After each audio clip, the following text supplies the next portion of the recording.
Hello, everyone, and welcome back to the podcast. My name is Daniel. And I'm Emma. We are very happy to be here with you today. Today, we have a fun question. Emma, can you live without your phone for one day? Oh, that's a difficult question. I think I can, but it would not be easy. Really? Why would it be difficult? Because I use my phone for many things. I check messages, listen to music, watch videos, and talk to my family. Me too. I also use my phone as an alarm clock every morning. That's true. Many people use their phones from morning until night. Listeners, what about you? Can you live without your phone for one day? Think about your answer. Daniel, when do you usually look at your phone for the first time? Honestly, I look at it right after I wake up.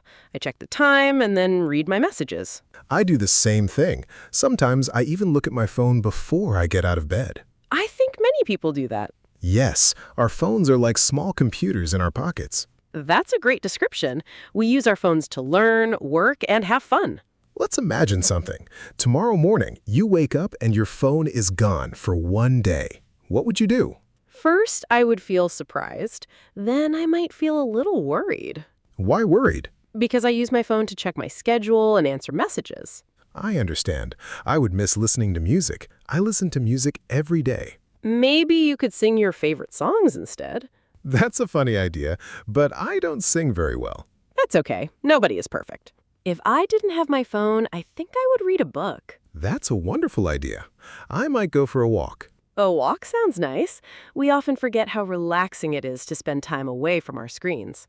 Exactly. Sometimes we spend too many hours looking at our phones. Here's a useful word for our listeners: screen. A screen is the part of your phone, computer, or television that shows pictures and words. Great vocabulary tip, Emma. Thank you. And here's another phrase: take a break. It means to stop something for a short time and rest.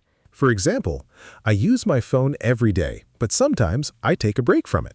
Excellent example. Emma, do you think children should spend less time on their phones? I think everyone should sometimes spend less time on their phones, including adults. That's true. We can talk to friends, play games outside, or spend time with our families. Yes, life is not only on a screen. I have another question for you. Could you stop using your phone for an entire weekend? An entire weekend? Wow, that would be very difficult. I agree. One day sounds possible. 2 days sounds much harder. But maybe it could be good for us. Why do you think so? Because we could focus more on real life. We could notice beautiful things around us. Like the blue sky, birds singing, and conversations with friends. Exactly. Here's a pronunciation tip. Listen carefully. Phone. The FPH makes an F sound. Phone. Repeat after me. Phone. Great. And another word is message. Listen, message.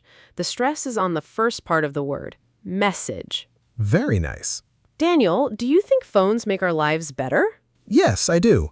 Phones help us in many ways, but I also think we need balance. I agree. Phones are useful tools, but we should not let them control our lives.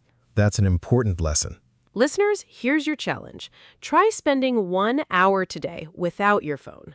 You can read, walk, exercise, or talk to someone you love. Then ask yourself, how do I feel? Maybe you will feel relaxed. Maybe you will feel bored. Or maybe you will feel happy and free. Everyone's answer is different, and that's okay. Before we finish, let's ask our listeners one more time. Can you live without your phone for one day? Tell us your answer in the comments. We would love to hear from you. Thank you so much for listening today. Keep practicing your English every day. And remember, small steps every day can lead to big improvements. See you in the next episode. Bye, everyone.